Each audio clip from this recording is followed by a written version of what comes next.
You ever walk into a place and feel like it already knew you were coming? That was Darrow's Hollow, a town where no one casts a proper shadow, and something in the dark is always breathing.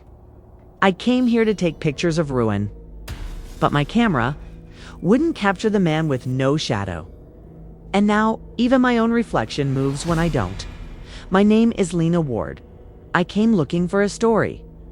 But what I found was something older than memory, and it's still watching me. Part 1, Arrival in Darrow's Hollow. Should have turned around the moment the gas station attendant asked if I was heading into the hollow, and then went dead quiet when I said yes. His eyes flicked toward the tree line like something might come crawling out just for hearing the town's name. But I laughed it off. Said I was just passing through for a photo piece. Urban Rot in Appalachia, or some other edgy title for my editor. He didn't laugh back, slid me the receipt and muttered, "They don't like being watched." I figured he meant the locals. Small towns don't take well to strangers poking around their decay. But as the road narrowed and the trees grew taller, I started to wonder who they really were. The road to Darrow's Hollow was paved once, long ago. Now it's more gravel than anything, with vines thick enough to scrape the sides of my car. Every now and then, a deer would dart across, or at least I thought it was a deer. Some of them didn't move right. They lurched more than ran, like they weren't sure how legs were supposed to work. It was nearly sunset when I passed the rotted wooden sign. Welcome to Darrow's Hollow. The letters were chipped and split. The paint faded to the color of old bones. Past that, the town slouched into the valley like it had given up long ago. The buildings leaned, windows boarded or broken. A post office with its door half torn off. A general store with a single bare light bulb flickering inside. I parked near what looked like an old town square, cobblestones cracked, a rusted fountain in the center that hadn't spat water in decades. I got out and stretched, camera bag slung over my shoulder, and that's when I felt it. The pause, like the entire town had just inhaled and held its breath. Turned and saw them half a dozen townsfolk standing across the square. No movement, no smiles, just staring. One old man with milky eyes. A woman in a faded church dress holding the hand of a boy who looked carved from wax. They didn't blink. Not once. I raised my hand in a casual wave. No one waved back. And then I noticed their shadows. Or rather, the lack of them. It was still light out, the last golden hour of sun, but their feet touched the ground and cast nothing. The buildings behind them had long crawling shadows, but these people stood untouched by light. I blinked, rubbed my eyes, looked again. The boy's hand lifted in a slow, awkward wave, more like a twitch hand. The woman yanked his arm back down. They turned and shuffled away. I told myself it was nothing, an illusion. Maybe the angle of the sun, maybe fog in the mountains. I snapped a few pictures, though my hands were shaking more than they should have. The inn was called the Hollow. House, naturally. The sign hung by a single chain and creaked in the wind, even though the air felt dead still. Inside, the innkeeper was a woman named Miriam. Gray hair pulled tight, eyes too dark for her face. She smiled when I said I had a reservation, but the smile didn't reach anything but her mouth. She handed me a brass key and said, "Third floor. Try not to wander at night." I asked why. Things shift. Roads, doors, shadows. She said it like she was reciting a grocery list. The Hollow doesn't like to be walked through in the dark. I climbed the stairs and unpacked. The room was fine, if old floral wallpaper peeling in places. A bed that creaked when I sat on it. A window that looked out over the town square where the fountain gurgled with nothing at twilight. I stepped out to shoot a few low-light frames. No one was around. Not even the staring people from earlier. The town was quiet, too quiet. No insects, no birds. Not even the buzz of distant power lines. I caught something in one photo, a blurry shape near the edge of the chapel. Looked like a person, but I didn't remember seeing anyone. When I zoomed in, the figure was darker than the space around it, but not in the way a shadow should be. It looked ... denser. Heavier ... Back in my room, I reviewed the pictures. The figure appeared, in 3 frames, each time closer, but never quite in focus. No face. Just a blackness shaped like a man, but too tall. It's too thin. That night I couldn't sleep. The bed was fine, the blankets warm. But the silence was ... pressing. It felt alive. Then I heard it breathing, soft. Shallow, just above a whisper. Not outside. Not in the hallway, inside the room. I sat up, turned on the light. The room was empty, but the sound didn't stop. It was coming from the far corner. There was nothing there. Just the worn wallpaper and an empty chair. But the moment I looked away, I heard the creak of wood like someone had just sat down, and the breathing got a little louder. I spoke aloud. "Hello," my voice trembling. No reply. But something in the air shifted. The warmth fled. The shadows in the room grew longer than they should have been, stretching toward the bed. And then a knock, not at the door. From inside the closet, one knock. Then ... then silence. The breathing stopped. I didn't open it. I didn't move. I waited until dawn, wrapped in the blanket like a child, my camera still on the nightstand. And my shadow, I swear to God, was an inch further from my feet than it should have been. When the sun rose, the warmth returned. Its closet was empty. The air felt normal again, but when I looked at the photos on my camera, the figure was in every single one, watching me closer. And in the last photo, taken from inside my room, he wasn't in the shadows anymore. He was standing behind me. Part 2. The man with no shadow. The chapel sat at the far end of Darrow's Hollow, where the trees grew thick and bent inward, like they were leaning close to listen. Its steeple was cracked, the cross on top rusted and half-eaten by moss. Ivy strangled the walls, and a crooked bell hung silently in its tower. It was beautiful in the way only ruined things can be: solemn, forgotten, and haunted by more than time.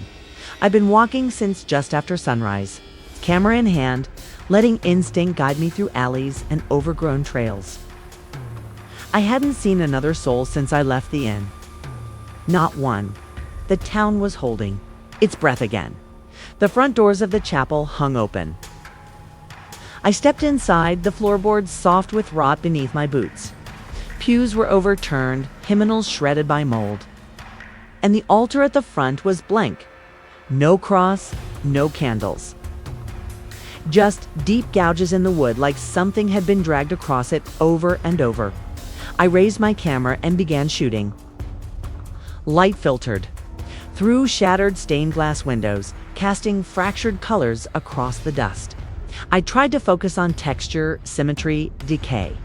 That's when I heard the voice. "You're not from here." I spun around, nearly dropping my camera. A man stood near the doorway, mid-30s maybe, pale, tall, dressed in black like he had stepped out of a funeral that never ended. His eyes were calm. It's calm. I took a step back and said, "No, just visiting. He shouldn't be." There was no threat in his voice. No emotion at all. Just cold, flat certainty.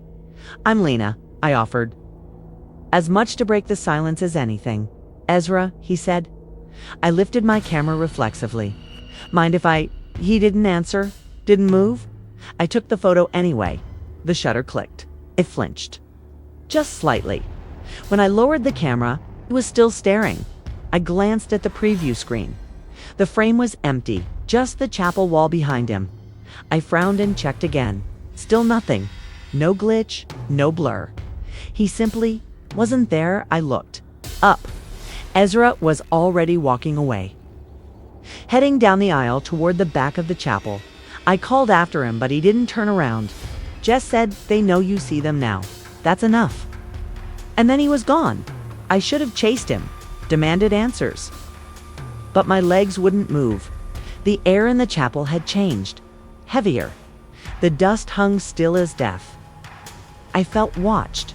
Again, not just from behind, but from above. I looked toward the bell tower and caught a flicker of movement. Something pulling back into the shadows too fast to catch. Back in my room, I studied the photo again. Still empty. I zoomed in, brightened the image, checked every pixel. Nothing. Ezra simply didn't exist through the lens. And yet I saw him. I spoke to him. The thought gnawed at me. I laid the camera aside and went to splash cold water on my face. When I returned, the sunlight had moved across the room, stretching my shadow along the floorboards. I froze. It was still. But then it moved. Not fast. Just off. The arm lifted a half second after mine. The head turned while I stood still. I backed away slowly, heart pounding, staring at the shape that was supposed to be mine. The sun dimmed behind a cloud, and for a moment, my shadow twitched, like it wanted to crawl out from beneath me. I didn't sleep that night. I sat with every light on, eyes fixed on the floor. My shadow barely shifted, but I swear I caught it curling its fingers when mine DIDN, single quotes, T. By morning, it behaved again. Mostly, I left the inn to clear my head, walked the perimeter of the town. The silence was thicker than before. Even the air tasted wrong stale, like exhaled breath in a sealed room. I asked Miriam about Ezra when I returned. She looked at me, like I'd said a curse word. Ezra's been gone a long time, she muttered. What do you mean? I spoke to him yesterday. She shook her head. If you saw him, it means he's already inside you. That night, the breathing came back. This time, it was faster, more urgent. I turned on the light. Nothing there. But my shadow rose along the wall. I swear to you it stood up before. I did just for a second, and then it snapped back into place like nothing had happened. I tried to convince myself I was overtired, that I'd stared too long, that the light was playing tricks. But every time I blinked, the shadow blinked slower. I started recording it on my phone. I watched the video in the morning at 3:12 a.m. while I lay frozen in bed. My shadow stood up, looked at me, and walked across the room. The camera battery died a second later. It never came back on. That morning, I went to the chapel again. Ezra wasn't there. No footprints. No sign of him. But carved into the altar was something new. Let go of your light. It doesn't belong here. And below it, a handprint, burned into the wood. Mine. Part 3. The breathing walls. I moved out of the inn the next morning, not because I wanted to, but because I couldn't take another night in that room. Watching my own shadow twitch on the walls like it had somewhere else it would rather be. Miriam offered to let me stay, but the way she watched me over breakfast, spoon frozen halfway to her mouth, told me she didn't want me there either. She said it in a whisper before I left. The more you look, the more it looks back. Found a room above the old general store. A man named Silas owned the place. He looked like a scarecrow that had given up on pretending to be human, all brittle, and always staring just past your shoulder like he expected something to come crawling up behind you. He asked no questions. Just slid me a key from his pocket and said, "Don't touch the vents. And if the walls start breathing, leave." I thought he was joking. The room was stale, quiet, and covered in wallpaper that peeled in long curling strips. It looked like someone had tried to scratch their way out from the inside. I set my things down and sat by the window. The town looked, paused, not asleep, not awake, just waiting. The chapel's broken spire loomed in the distance. The fountain below remained dry and cracked. I took a few pictures of the room. The camera didn't like it. Each shot came out a little blurred, a little too dark, as if the space itself refused to be captured. That night, I lay in bed listening. At first, it was the creaks of old floorboards, nothing unusual. Then something new, a soft, pulling sound, like fabric being dragged up. Then breathing. Not mine. It came from behind the walls. Long, slow inhales. Sharp, ragged exhales, like the building was filling its lungs. with air that had been dead for 100 years. I held my breath and listened. The wallpaper bulged, just slightly. Then it sank back, like the room itself had just sighed. I reached out and touched the wall. It was warm, damp, and when I pressed my palm flat against it, it pressed back. I jerked. Way. The breathing stopped, and then came that whispering. Not a voice, voices. Dozens, all murmuring through the vent above the bed. I stood on the mattress and leaned in close. Couldn't make out words, but the tone. It was pleading, desperate, over and over. The same breathless rhythm, like someone begging in a language I didn't know. And underneath it all, something lower. A second rhythm, wet, hungry. The next morning, I confronted Silas. He was in the back of the general store, sitting on a wooden crate, staring at the wall like it had told him something horrible. "What's in the vents?" I asked. He didn't answer. "What the hell is behind the walls?" He looked up, eyes bloodshot, face sunken. He stood slowly and grabbed me by the shoulders too hard. "You need to leave," he hissed. "It's breathing you in." I pulled away. "What does that mean?"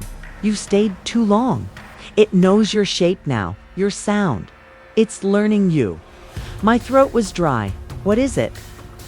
Silas shook his head, backing away like the question itself tasted bad. "It doesn't have a name. Names give things power. It took our names long ago." He dropped to his knees and began muttering to himself. I didn't wait for more. I left him there, rocking like a broken metronome. That night, I tried to leave, packed my bags, grabbed my camera, started the car. But the road out of Darrow's Hollow had changed.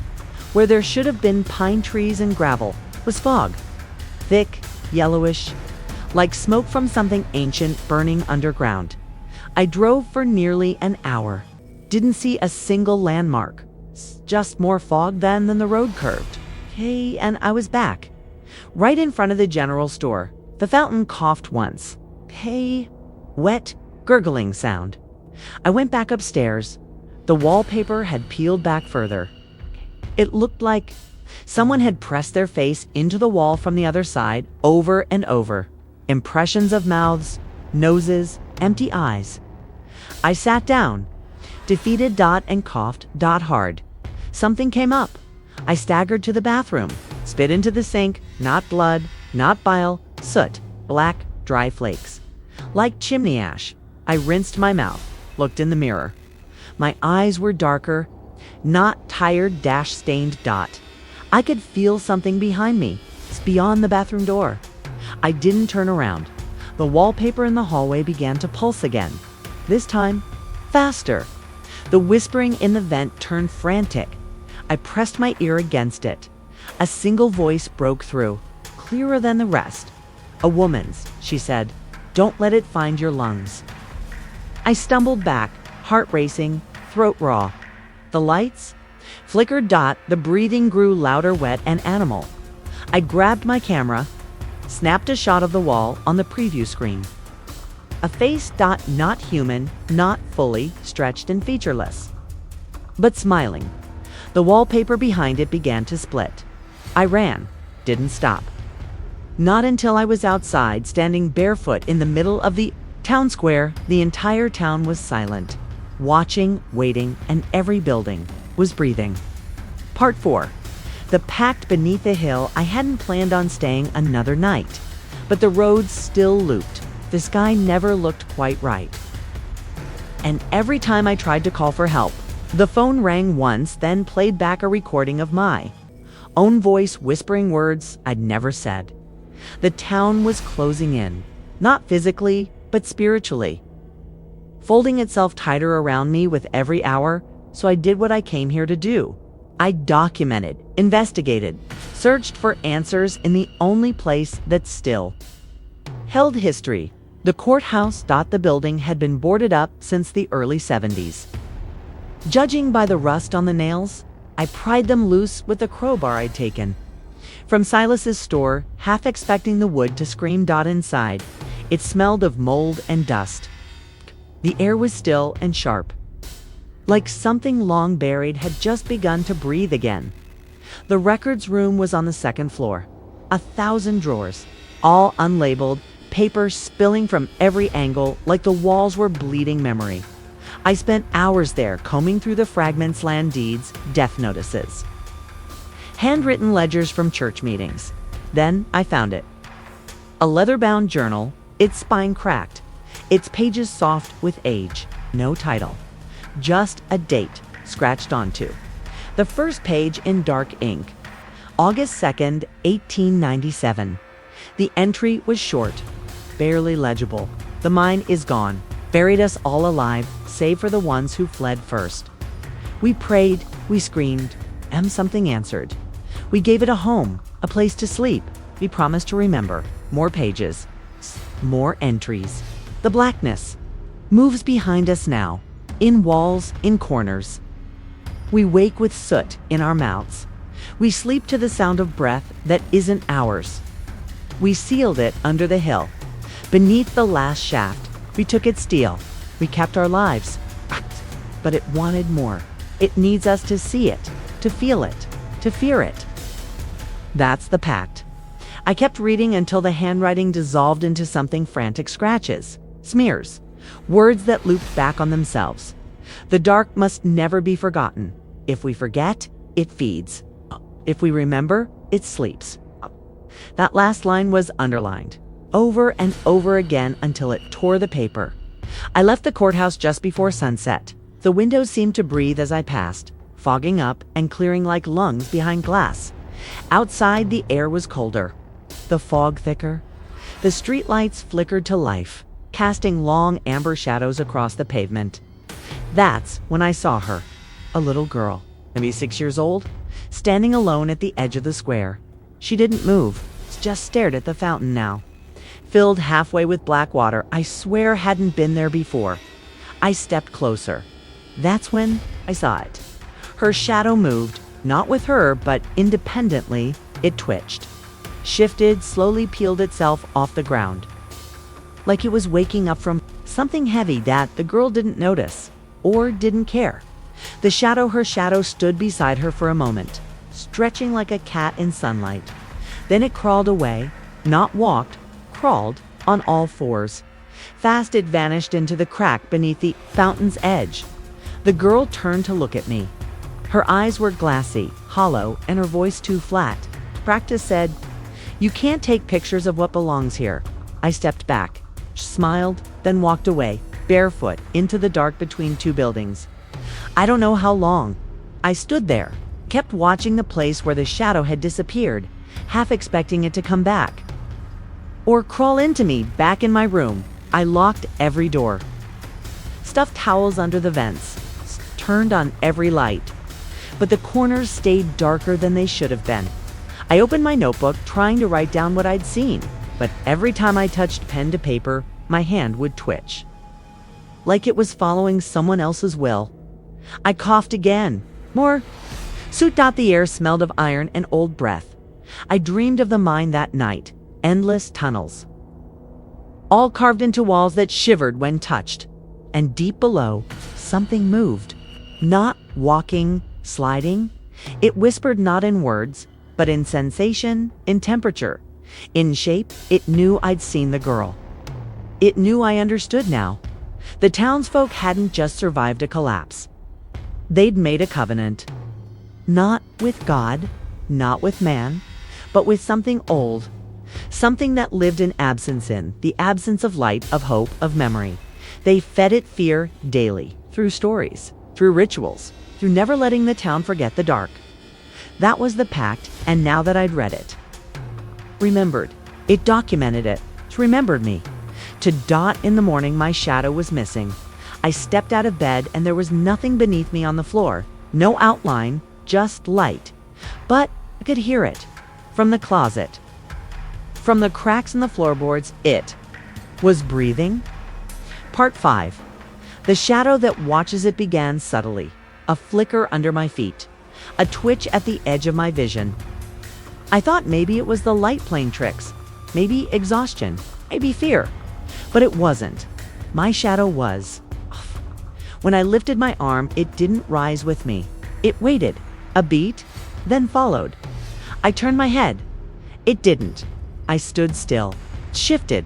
I told myself it was stress, trauma. I'd been inhaling soot, chasing legends, speaking with people who no longer looked like they belonged to any world. I knew, but deep down I knew. The thing that had peeled itself from that little girl. The thing crawling through the vents and breathing through walls. It was with me now, in me, or worse, watching. The next day, I walked through Darrow's Hollow and the townspeople cleared the street like I was contagious. Doors shut quietly as I passed. Conversations fell silent mid-sentence. Even Silas, who had once begged me to flee, wouldn't meet my eyes. Only one person stood waiting. Ezra, right in front of the chapel ruins. Same dusty coat, same calm smile, but this time, I noticed something new. His shadow was perfect. Too perfect. Like it had been painted there. Still symmetrical, too obedient. I didn't speak. Just stared. He spoke first. "You're glowing now." He said, "What?" He pointed to the ground. "Like a lantern that doesn't know it's fire. You can't see it, but they can." I looked down. My shadow shifted again, jerking slightly to the left, as if it had heard something behind me. What's happening to me? Ezra stepped closer. "You're being remembered by what?" He tilted his head, the way a dog does when it hears something only it can understand. It doesn't have a name anymore. We gave it up to keep it asleep. But even asleep, it listens, watches, waits, and you. You're very loud to something like that. I felt a tightness in my chest. What do you mean I'm loud? You look. You notice? You speak things aloud that were meant to be buried. You ask questions that wake it up. I swallowed hard. The thing under the hill. Ezra nodded. It feeds on what you think you forget. Shadows are just one shape it takes. Memories. Another, he leaned in. His breath was cold. I was like you once. Years ago, I came to document the collapse. It's 100 years too late. Of course, I stayed too long, asked too much. My shadow began, twitching. Same as yours. What did you do? I asked. His eyes darkened. I gave it up. I stared at him. You gave up your shadow? It's the only way to survive. To stay unseen. It's not gone. Just not mine anymore. Okay with that? He smiled again, but it didn't reach his eyes. It doesn't watch me now. That's enough. The air grew colder from the chapel's crumbled steeple. A wind stirred that didn't touch the trees. Ezra turned away. They're feeding it again, he said. In small ways, a forgotten name. A buried photo. A secret no one dares to say out loud. It's how they keep it contained. But you, he looked over his shoulder. You're glowing like a candle in a grave. That night, I sat in the corner of my room, all lights on, mirror-covered camera. Turned off, my shadow stood against the opposite wall. Not lying flat like a normal shadow. Not bending with the shape of the room. Just standing. It didn't breathe when I did. It didn't blink. It didn't even flinch when I threw a glass at the floor beside it. It only moved when I moved. A moment late, like it was mimicking me. Poorly. I tried to sleep, but every time I closed my eyes, I felt something close the space between us. Not with footsteps, with pressure. With heat. I heard whispers under the floorboards again. They weren't pleading anymore. They were chanting, and every word felt like it was being carved into my bones. When I finally drifted off, dreamed of being buried alive. No coffin. Just soil pressing against my eyes, my lips, my lungs. But the worst part wasn't the dirt, it was what was in it. The things that slithered. That listened, and the shape above the grave watching me writhe. My own shadow standing over the hole. Whispering my name in reverse. I woke up screaming. My breath left black smears on the window outside. The moon had vanished. Not behind clouds. Gone. And in its place, something darker. A silhouette in the sky, huge, breathing. Watching. Ezra said it feeds on darkness, fear, and memory. That's how they keep it sated. But what happens when there isn't enough? What happens when it wants more? I looked in the mirror. My reflection was delayed too. Just like the shadow, I raised my hand, it blinked and smiled. Part 6. The last light I tried to leave. God knows I tried. At dawn, I packed everything: camera, notes, rolls of cursed film, and drove without stopping. Didn't look back, didn't breathe too deep.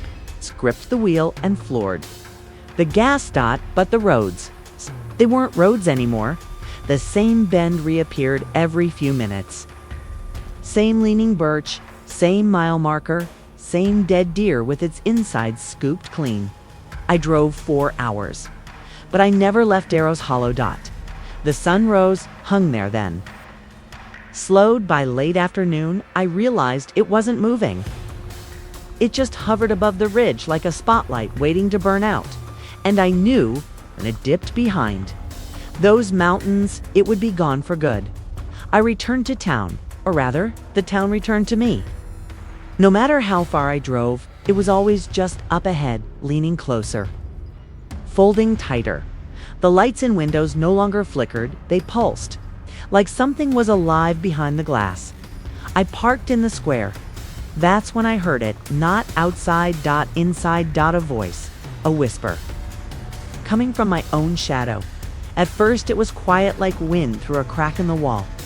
Then clearer, it said my name, Lena. I froze, it repeated it. Lena. Not desperate, not pleading, but intimate. It knew me, knew things I hadn't told anyone. It whispered the name of my childhood dog. The lullaby my mother sang when she was drunk and sorry. It's the exact words my ex said when he left.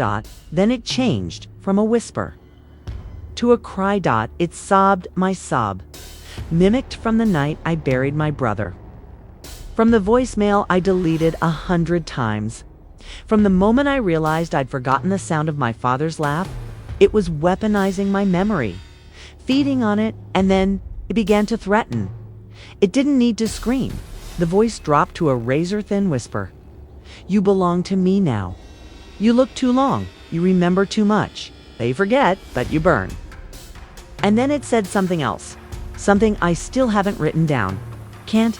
It was a sound, a shape, a truth no mouth should carry. And I felt it shift.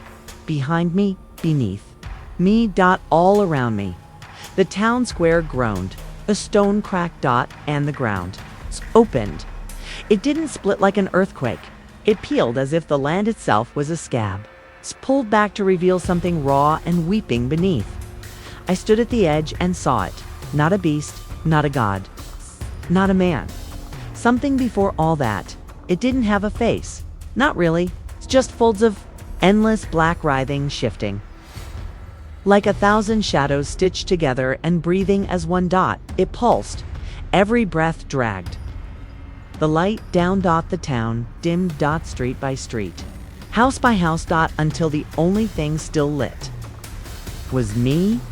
I was glowing again, just like Ezra said. But now, I could feel it too. My skin buzzed. My breath came in short gasps.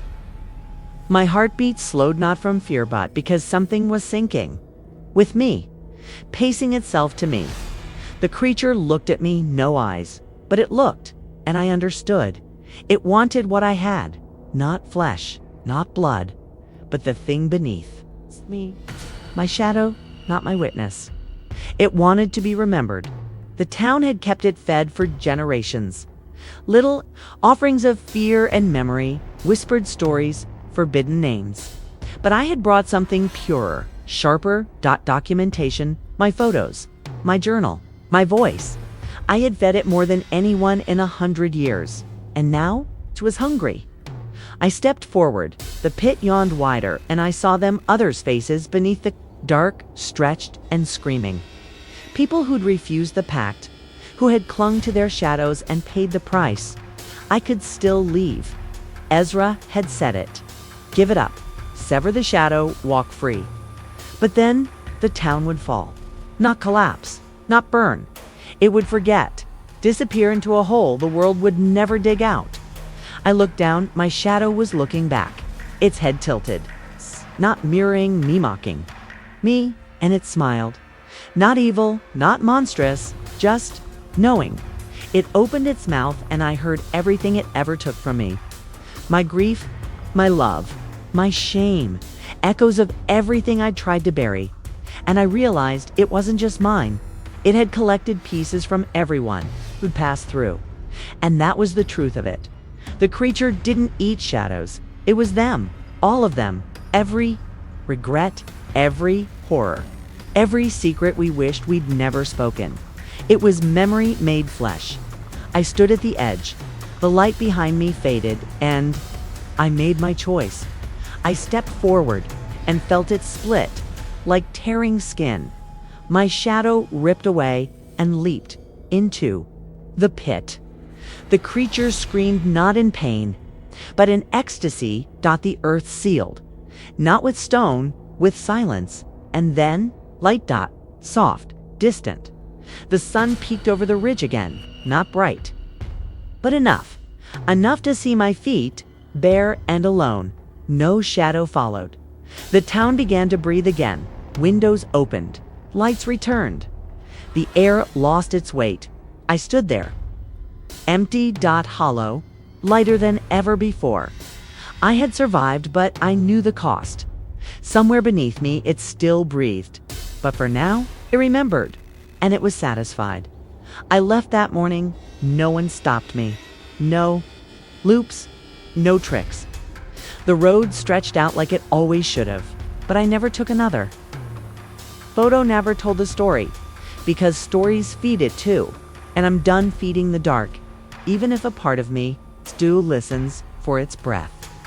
If the shadows in Darrow's Hollow still haunt your thoughts, then you're not alone. There are more stories waiting in the dark, secrets that refuse to stay buried.